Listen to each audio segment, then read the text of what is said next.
สบายดีนะวันนี้ข้าพเจ้าจะมาแก้บทเลขเกี่ยวกับผลบวกเนาะหรือว่าผลบวกหรือว่าคิดไล่ธรรมดาก็ได้นะ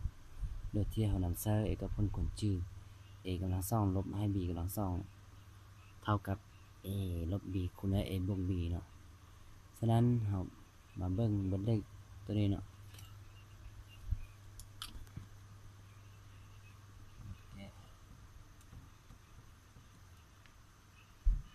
เราจะได้นำใช้สูตรตัวนี้เนาะนำใช้สูตร a กำลังสองลบ b กำลังสองเท่ากับ a ลบ b คูณด้วย a บวก b และจากบทเลขจาก s เท่ากับ10กำลังสองลบ9กำลังสองลบ8กำลังสองลบ7กำลังสอง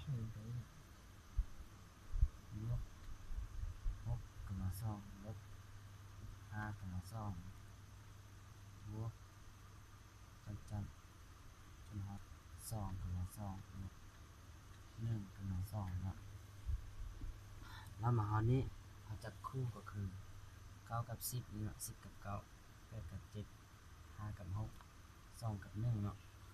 เพื่อมานำใช้สูตร a กำลังสองลบให้ b กำลังสองเท่ากับ a ลบให้ b เนาะคูณด้วย a บวก b แล้วมาอันนี้10กำลังสองลบ9กำลังสองนี้จะได้ a ลบ b เนาะคือ10ลบให้9คูณให้10บวก9บวกตัวนี้แล้ว8ลบ7คูณให้8บวก7แล้วบวก6ลบ5คูณให้6บวก5บวกบวก2ลบ1คูณให้2บวก1อันนี้นะแล้ว10ลบ9เท่ากับ1คูณให้10บวก9คือ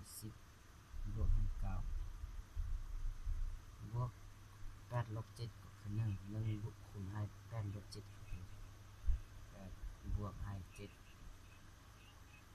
ตัวนี้คือการ6ลบ5ออก1คูณให้6บวก5ก็คือ6บวก5แล้วบวกต่อไปจนฮอด2ลบ1เท่ากับ1คูณให้2บวก1ก็คือ2บวก1เรามาหานี้เรานำใช้สูตรตัวที่ว่า s ของเราเท่ากับตัวนี้เนาะนำใช้สูตร1บวก2บวก3บวกจนฮอด n จะเท่ากับ n คูณด้วย n บวก1ส่วน2เนาะแล้วเราจะได้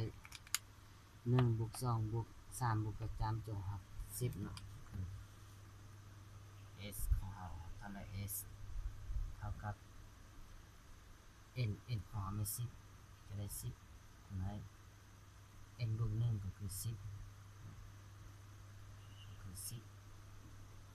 บวกให้1ส่วนให้2และ10หารให้2เท่ากับ5เนาะคูณให้11แล้ว5คูณให้11จะเท่ากับ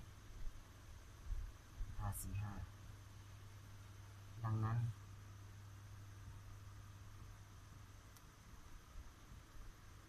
s ของเรานี่จะเท่ากับ55เนาะหรือว่า10กำลังสองลบให้9กำลังสองบวก8กำลังสองลบ7กำลังสองเนาะบวก6กำลังสองลบ5กำลังสอง